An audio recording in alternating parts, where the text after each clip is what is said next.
Just in time for the chicken workshop. The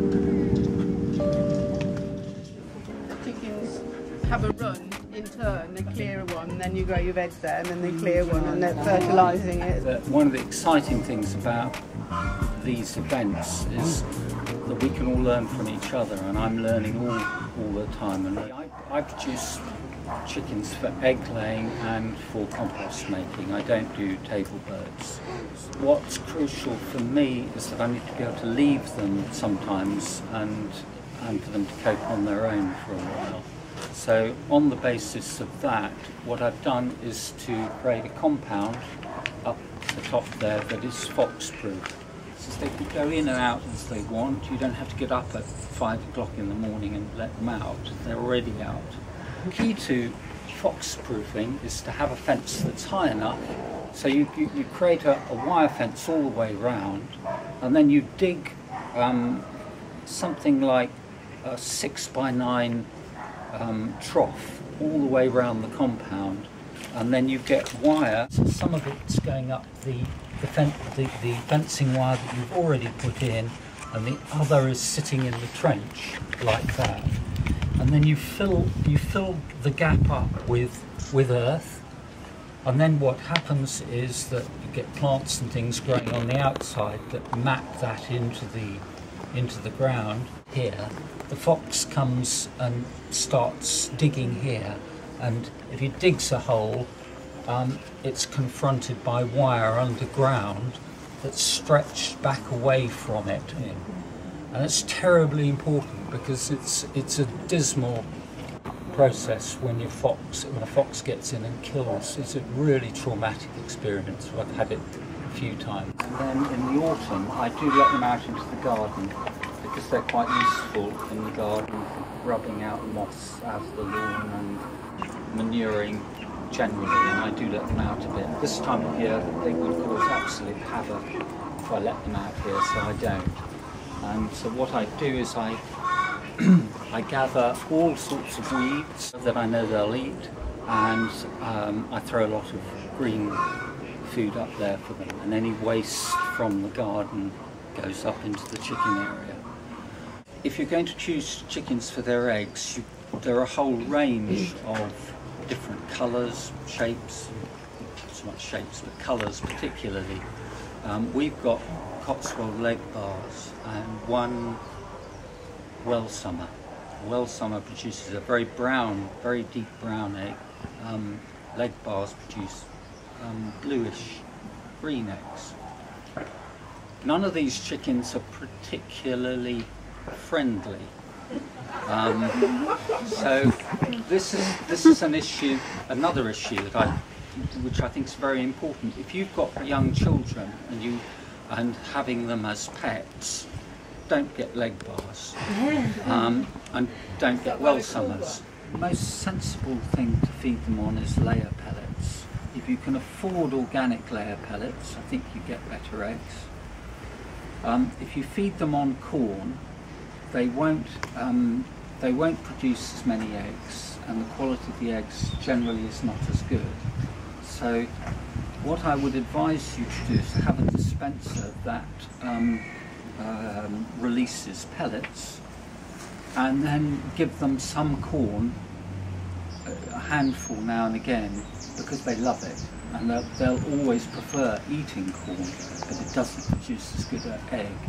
And if you mix corn in with layer pellets, what they do is they flick it all about to get to the corn, and you waste all your layer pellets.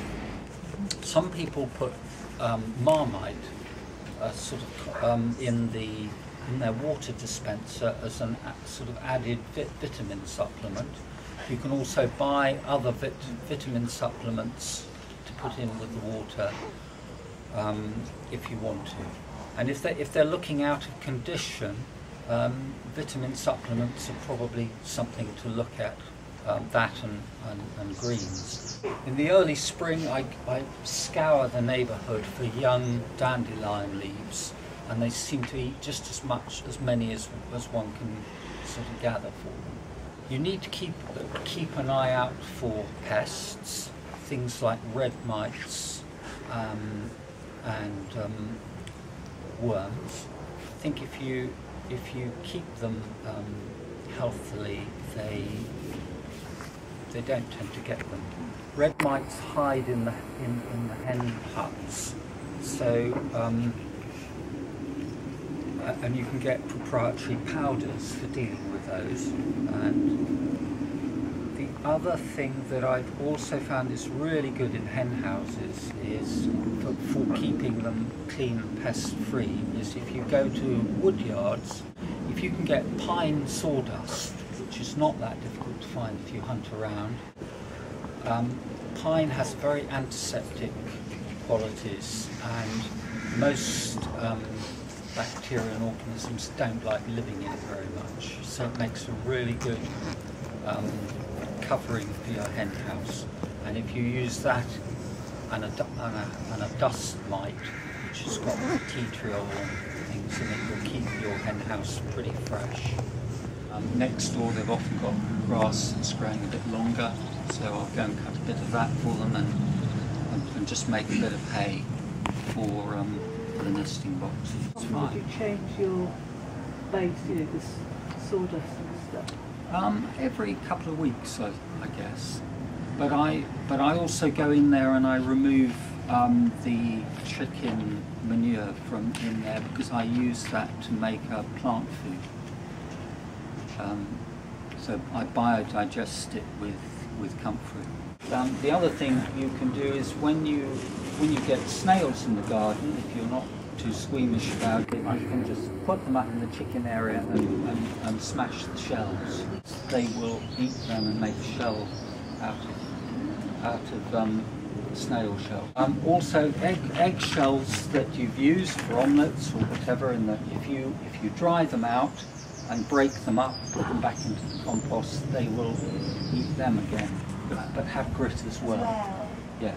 I think when they eat their own eggs, it's generally a sign that they're discontented. It's been my experience, and that when you work out what they're complaining about, the leftover food from is really very good for chickens.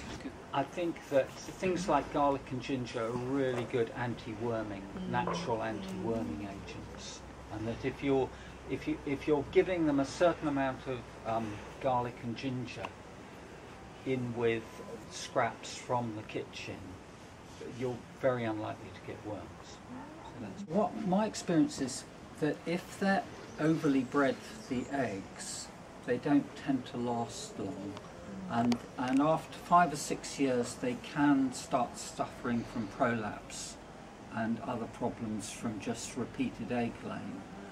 So I really like things like leg bars because they're just a little bit wilder. They produce absolutely lovely eggs. A breed that was bred in the Cotswolds, and look at them, they're just lovely. So they tend to lay maybe 1 or 2 eggs a week in the winter. Sometimes they'll go for a period where they stop altogether for a short period and then they start again. What I'm doing is I'm putting in leaf and greens and kitchen waste and vegetable peelings and anything like, and cardboard, etc. It's all getting thrown in up there. By having this system, you've then got more insects for them and protein for them. What can happen is if you just leave it like that and you get a very wet period, what can happen is it can all fall to the ground and form a rather nasty anaerobic sludge. That's something you want to avoid, both for the health of the chickens and because it's not a healthy system to have and it can smell.